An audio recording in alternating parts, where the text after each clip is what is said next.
মা হুয়ার রূহ, মুহাম্মদ আমাদেরকে বলে শোনাও রূহ কারে বলে, কেমন করে আসে, কেমন করে যায়, এ ব্যাপারে কি জানো বলো। 2 নাম্বার প্রশ্ন, মান হুম আসহাবুল কাহফ, আসহাবে কাহফ সম্পর্কে কি জানো। 3 নাম্বার প্রশ্ন, মান হুয়া যুলকারনাইন, যুলকারনাইন বাদশা সম্পর্কে কি জানো। আল্লাহর হাবিব সাল্লাল্লাহু আলাইহি ওয়াসাল্লাম বললেন গাদান উজিবুকুম, আগামীকাল বলে দেব। কি বললেন? সবাই বলেন উত্তরে কি বললেন? আগামীকাল বলে দেব। তো আগামীকাল সবাই এসে হাজির। বলো, 3টা প্রশ্ন রেখেছিলাম গতকাল, উত্তর বলো। আল্লাহর হাবিব সাল্লাল্লাহু আলাইহি ওয়াসাল্লাম বলতে পারলেন না, কারণ ওহী আসেনি। তিনি ছিলেন ওহী নির্ভর, ডিপেন্ডেন্ট অন ওয়াহি, dependent on revelation, guided by the ওয়াহি। তিনি এর পরের দিনে বললেন গাদান উজিবুকুম, আগামীকাল বলবো। এর পরের দিনে এরা এসে হাজির, উত্তর নাই। আল্লাহর হাবিব সাল্লাল্লাহু আলাইহি ওয়াসাল্লাম আবারও বললেন গাদান উজিবুকুম, আগামীকাল বলবো। এর পরের দিনে এরা এসে হাজির। এরকম 1 দিন 2 দিন 3 দিন নয়, টানা 15 দিন আল্লাহর হাবিব সাল্লাল্লাহু আলাইহি ওয়াসাল্লাম প্রশ্নগুলোর উত্তর করতে পারেন নাই। আল্লাহর হাবিব সাল্লাল্লাহু আলাইহি সাল্লামের নবুয়তী জিন্দেগিতে এত বিব্রতকর পরিস্থিতিতে তিনি কখনো পড়েন নাই। ইহুদিরা প্রতিদিন এসে হট্টগোল করে আর মক্কায় রটনা ছড়ায়, দেখো এই লোকটা যদি সত্যি নবী হতো তাহলে তো উত্তর করতে পারতো, ঠিক কি না? যেহেতু উত্তর করতে পারে না, আসলে সে আসল নবী নয়, সে ভণ্ড নবী, মিথ্যা নবী। পড়েন না আউযুবিল্লাহ। 15 দিন পর আল্লাহ আয়াত নাযিল করলেন, ওয়ালা তাকুলান্না লিশাইইন ইন্নী ফাইলুন যালিকা গাদা ইল্লা আইয়াশা আল্লাহ। ও নবী, ভবিষ্যতের ব্যাপারে সামনে থেকে যখন আপনি ওয়াদা দিবেন, ওয়াদা দেওয়ার সময় ইনশাআল্লাহ শব্দটা মিলিয়ে দিবেন। সুবহানাল্লাহ পড়ে। আল্লাহর হাবিব সাল্লাল্লাহু আলাইহি সাল্লামকে শিখানোর মধ্য দিয়ে গোটা উম্মাহকে আল্লাহ শিখাই দিলেন যে ভবিষ্যতের কমিটমেন্ট যখন দিব, প্রমিস যখন দিব, প্রমিস দেওয়ার সময় কি বলবো? কি বলবো? আল্লাহর হাবিব সাল্লাল্লাহু আলাইহি সাল্লাম ইনশাআল্লাহ বলতে ভুলে গিয়েছিলেন। এজন্য 15 দিন, টানা 15 দিন ওহী আসে নাই। আল্লাহর হাবিব সাল্লাল্লাহু আলাইহি সাল্লাম একবার মসজিদে নববীতে ঢুকলেন। ঢুকেই দেখলেন সাহাবারা কথা বলছে। এক সাহাবী বললেন, আমার কাছে তো সবচেয়ে অবাক লাগে যে আল্লাহ তাআলা সর্বপ্রথম যে মানুষকে বানালেন ওনার নাম কি? সবাই পড়েন। তুমি মাটির আদমকে প্রথম সৃষ্টি করিয়া ঘোষণা করিয়া দিলে শ্রেষ্ঠ বলিয়া, তাই তো নূরের ফেরেশতা করে আদমকে সেজদা, ঠিক কি না? তাই তো নূরের ফেরেশতা করে হে আদমকে সেজদা, সবার চেয়ে সম্মান দিলে মাটির আদমকে। আল্লাহু আল্লাহু তুমি জাল্লে জালালুহু, শেষ করা তো যায় না গে তোমার গুণগান। আল্লাহু আল্লাহু, সুবহানাল্লাহ পড়ে। সাহাবী বললেন যে আমার কাছে সবচেয়ে অবাক লাগে যে আল্লাহ তাআলা প্রথম মানুষ হিসেবে আদম আলাইহিস সালামকে বানালেন আর ওনাকে উপাধি দিলেন সফিউল্লাহ। আদম আলাইহিস সালামের উপাধি উত্তর দিতে হবে আওয়াজ করে। আদম আলাইহিস সালামের উপাধি কি ছিল? আল্লাহর হাবিব সাল্লাল্লাহু আলাইহি ওয়াসাল্লাম দূরে দাঁড়িয়ে শুনছেন সাহাবাদের কনভারসেশন। আরেক সাহাবা বললেন, আরে আমার কাছে তো এর চেয়ে বেশি অবাক লাগে যে তিনি মুসা আলাইহিস সালামকে বানিয়েছেন নাজিউল্লাহ। নাজিউল্লাহ, যে আল্লাহর সাথে নাজা ইউনাজি, মুনাজাত করে, গোপনে কথা বলে, কালিমুল্লাহ। এটা অবাক লাগে যে আল্লাহ তাআলা কোনো মিডিয়া ছাড়া, ভায়া ছাড়া, মাধ্যম ছাড়া পৃথিবীর একটা মানুষের সাথে সরাসরি কথা বলবেন।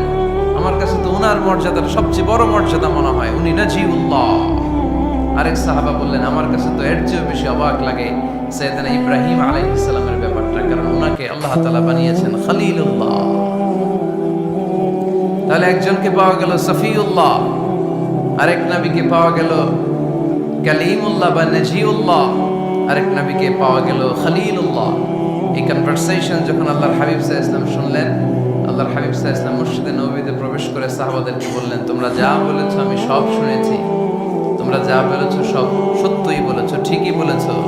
আল্লাহ তাআলা একজনকে বানিয়েছেন সফিউল্লাহ, একজনকে বানিয়েছেন খলিলুল্লাহ, একজনকে বানিয়েছেন কালিমুল্লাহ। তবে জেনে রেখো আমি হচ্ছি হাবিবুল্লাহ, আমি Habibullah. The higher status, the highest peak of the status, সবচেয়ে উঁচু স্ট্যাটাস হচ্ছে আমার। খলিলুল্লাহ মানে আল্লাহর বন্ধু, হাবিবুল্লাহ মানে হচ্ছে আল্লাহর বন্ধু, কিন্তু খলিলুল্লাহ এমন বন্ধু যেই বন্ধু আল্লাহকে খুশি করার জন্য কাজ করে। আর হাবিবুল্লাহ হচ্ছে আল্লাহর এমন বন্ধু যেই বন্ধুকে খুশি রাখার জন্য আল্লাহ নিজেই কাজ করে। আল্লাহর হাবিব সাল্লাল্লাহু আলাইহি ওয়াসাল্লাম ছিলেন হাবিবুল্লাহ। চিল্লায় বলেন তিনি কি ছিলেন? হাবিবুল্লাহ। এত মর্যাদা, এত সম্মান, এত স্ট্যাটাস গোটা বিশ্বের দ্বিতীয় কারো আছে? আল্লাহর হাবিব সাল্লাল্লাহু আলাইহি ওয়াসাল্লামের নুরানি চেহারার মতো চেহারা পৃথিবীর অন্য কারো আছে? কোন দিক দিয়ে আল্লাহর হাবিবের সাথে কোনো মানুষের কোনো ধরনের কম্পারিজন, তুলনা চলতে পারে না। Whether it's the fitness, whether it's the skin colour, whether it's the sound, whether it's the status, is out of any kind of comparison. তিনি সব ধরনের তুলনার ঊর্ধ্বে। As a father, as a teacher, as a commander, as a lawgiver, as a lawmaker, as a reformer of the society, Muhammad is the superman of the world. সুবহানাল্লাহ পড়তে পারলেন না? স্বামী হিসেবে, বাবা হিসেবে, নেতা হিসেবে, সমাজ সংস্কারক হিসেবে, নবী হিসেবে আল্লাহ রাসূল সাল্লাল্লাহু আলাইহি ওয়াসাল্লাম হচ্ছেন এই পৃথিবীর একজন সুপারম্যান। আল্লাহু আকবার। যার উপর একবার দুরূদ পড়লে 10টি রহমত নাজিল করে কে? 10টি গুনাহ মাফ করে কে? যিনি দুরূদ পড়ল তার স্ট্যাটাসকে 10 গুণ বাড়িয়ে দেয় কে? ওই হাবিব সাল্লাল্লাহু আলাইহি ওয়াসাল্লামের উম্মত হতে পেরে আমরা খুশি না বেজা?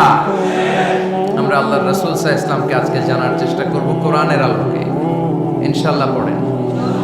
আল্লাহর হাবিব সাল্লাল্লাহু আলাইহি ওয়াসাল্লাম এতটাই মর্যাদার অধিকারী, ওনার স্ট্যাটাস এত হাই, উনি যদি ওনার মুখ দিয়ে কখনো বলেছেন ইয়েস, ওটা শরীয়তেও ইয়েস। উনি যদি মুখ ফসকে কখনো বলেছেন নো, মানে না, এটা শরীয়তেও না। তার মানে উনি হ্যাঁ বললে এটা হালাল হয়ে যায়, উনি না বললে এটা হারাম হয়ে যায়। উনি আঙ্গুল তুললে চাঁদ ভেঙে 2 ভাগ হয়ে যায়। উনি জমিন থেকে পা উপরে উঠালে আল্লাহর আরশের দিকে মেরাজে চলে যায়। উনি এমন নবী, উনারে বাদ দিলে ইসলাম থাকে না, থাকে? উনি এমন রাসূল, উনারে বাদ দিলে কোরআন বোঝা যায় না, কারণ কোরআন ওনার উপর নাজিল করেছে কে? উনি এমন হাবিব যাকে বাদ দিলে হাদিস বোঝা যায় না, কারণ এই হাদিস হচ্ছে এই প্রিয় নবীর মুখনিসৃত বাণী, ঠিক কি না? উনি এমন রাসূল যাকে বাদ দিলে সালাত বোঝা যায় না, কারণ সালাত কেমন করে পড়তে হয়, আদায় করতে হয় বিশ্বনবী হাতে কলমে শিক্ষা দিয়েছেন, ঠিক কি না? এক সাহাবী সালাত পড়ছিলেন, সালাত পড়ে আল্লাহর হাবিব সাল্লাল্লাহু আলাইহি ওয়াসাল্লামের কাছে আসলেন। আল্লাহ রাসূল বললেন সাল্লি ফা ইন্নাকা লাম তুসাল্লি, রিপিট ইউর সালাত because you didn't offer your সালাত ইন এ কারেক্ট ওয়ে। আবার নামাজ পড়া হয় নাই। সাহাবী যে আবার পড়লেন, আবার আসলেন, আল্লাহর হাবিব বললেন আবার পড়া হয় নাই। সাহাবী পড়ে আসলেন, আল্লাহর হাবিব বললেন সাল্লি ফা ইন্নাকা লাম তুসাল্লি, আবার নামাজ পড়া হয় নাই। এবার সাহাবী এসে কেঁদে দিলেন, এসে বললেন ইয়া রাসূলুল্লাহ, এর চেয়ে ভালো তো আমি পড়তে পারি না।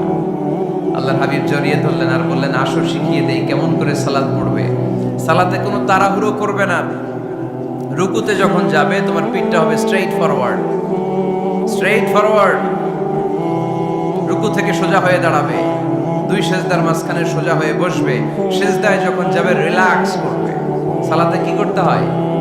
রিল্যাক্স। আমার সাথে সাথে সবাই আওয়াজ করে পড়েন রিল্যাক্স। সালাতে রিল্যাক্স করবেন, আপনি তাড়াহুড়ো করতে পারবেন না। আল্লাহর হাবিব সাল্লাল্লাহু আলাইহি ওয়াসাল্লাম শিখালেন কিভাবে সালাত পড়তে হয়। তার মানে এই নবীরে বাদ দিলে সালাত বোঝা যায়, এই নবীকে বাদ দিলে সিয়াম বোঝা যায় না। সিয়াম কেমন করে পালন করতে হয় এই নবী শিখিয়েছেন।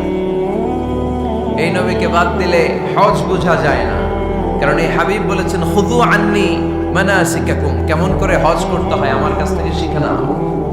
এ নবী এমন নবী, এ নবীরে বাদ দিলে জান্নাতে যাওয়া যায় না, ঠিক কি না? এজন্য এই হাবিবের বাদ দেয়া যাবে? আল্লাহর হাবিবের চাইতে শ্রেষ্ঠ কাউরে পাওয়া যাবে? আমার নবীর চাইতে বিশ্বস্ত কেউ আছে? সে কোন বন্ধু বলো বেশি বিশ্বস্ত? সে কোন বন্ধু বলো বড় বিশ্বস্ত? কার কাছে মন খুলে দেয়া যায়, কার কাছে প্রাণ খুলে দেয়া যায়, হওয়া যায় অতি আশ্বস্ত। তার